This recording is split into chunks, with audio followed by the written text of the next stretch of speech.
मित्रों, अभी जो आज गुजरात के राजधानी गांधीनगर की नगर महापालिका का रिजल्ट आए, उस पर मैं अपनी कुछ बातें शेयर करता हूँ। अरविंद केजरीवाल ने इस चुनाव में बहुत मेहनत किया। वह करीब 12 बार गांधीनगर आए, तमाम रैलियाँ की। मनीष सिसोदिया भी बहुत बार आए। एक इनके विधायक हैं गोपाल सिंह राजपूत करके हैं, वो यहीं डेरा डाले थे। और एक मंत्री हैं गोपाल राय, वो भी यहीं पर डेरा डाले थे। और चुनाव के दौरान इन्होंने एक लोक डायरों का आयोजन किया था। लोक डायरो एक गुजरात जैसे यूपी बिहार में लोग नौटंकी के शौकीन होते हैं, नौटंकी देखते हैं, नाच देखते हैं। बिहार में जो तमाम बार बालाओं को बुला करके नाच होती है। उत्तर प्रदेश के पश्चिम उत्तर प्रदेश में लोग बिरहा के शौकीन होते हैं, आल्हा के शौकीन होते हैं। वैसे ही गुजरात में एक डायरो, लोक डायरो जिसे बोलते हैं, जिसमें लोक कलाकार स्टेज पर बैठ जाते हैं और कभी कॉमेडी के रूप में या कभी किसी ऐतिहासिक घटना का वर्णन वह गा गा कर करते हैं। और यहाँ की पब्लिक इसके पीछे पागल होती है। आपने देखा होगा कि हजारों लाखों करोड़ों रुपए लोग उड़ाते हैं, क्योंकि लोक डायरो एक बहुत अच्छी नीयत से शुरू किया गया था और वह पैसा गौशाला को जाता है। आम आदमी पार्टी ने एक लोक डायरो का आयोजन किया था, उसमें लाखों की भीड़ है। और उस भीड़ को देख कर आम आदमी पार्टी के नेता इतने गदगद हो गए कि उन्होंने अपनी जीत की घोषणा की। जबकि वह भूल गए कि वहाँ जो पब्लिक आई थी वह लोक डायरो का मजा लेने आई थी।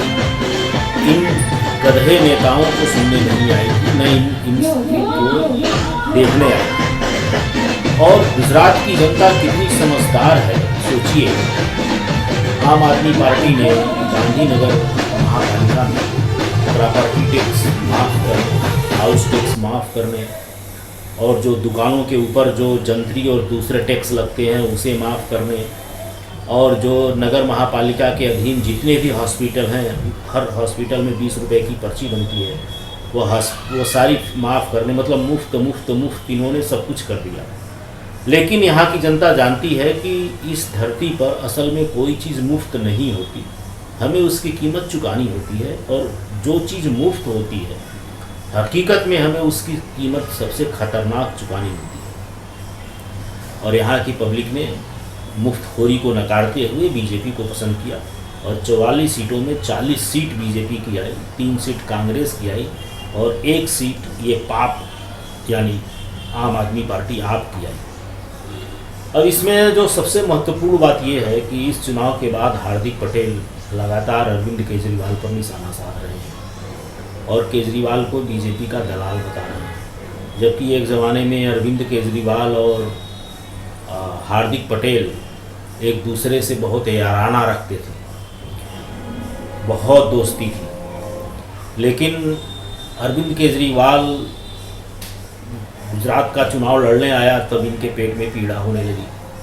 अब ये कांग्रेसी ये सोचते हैं कि हम तो कुछ कर नहीं सकते तो दूसरे क्यों कुछ करें। खैर, ये इनका अपना मैटर है। लेकिन जो 44 सीटों में से लगभग 26 सीटें ऐसी हैं जहां यदि आम आदमी पार्टी और कांग्रेस का वोट प्लस कर दिया जाए तो बीजेपी हार जाती है। यानी कि इन चुनाव में आम आदमी पार्टी ने सीधे सीधे बीजेपी को फ़ायदा पहुंचाया है। और मैं ये चीज़ पहले ही कह रहा था कि गुजरात में यदि आम आदमी पार्टी मजबूत होती है तो इसका फ़ायदा सीधे बीजेपी को लगेगा। कांग्रेस ने पिछले 30 साल के बाद, यानी माधव सिंह सोलंकी के सत्ता से हटने के बाद, अब तक का सबसे बेहतरीन प्रदर्शन 2017 के विधानसभा चुनाव में कर चुकी है। अब वह प्रदर्शन कांग्रेस कभी रिपीट नहीं कर सकती, क्योंकि अब एंटी इनकम्बेंसी वोट 2 भागों में बटेंगे। जो लोग बीजेपी से नाराज़ हैं उसमें से कुछ कांग्रेस की तरफ जाएंगे, कुछ आम आदमी पार्टी की तरफ जाएंगे, कुछ ओवैसी की तरफ जाएंगे और उसका सीधा फ़ायदा बीजेपी को ही मिलेगा।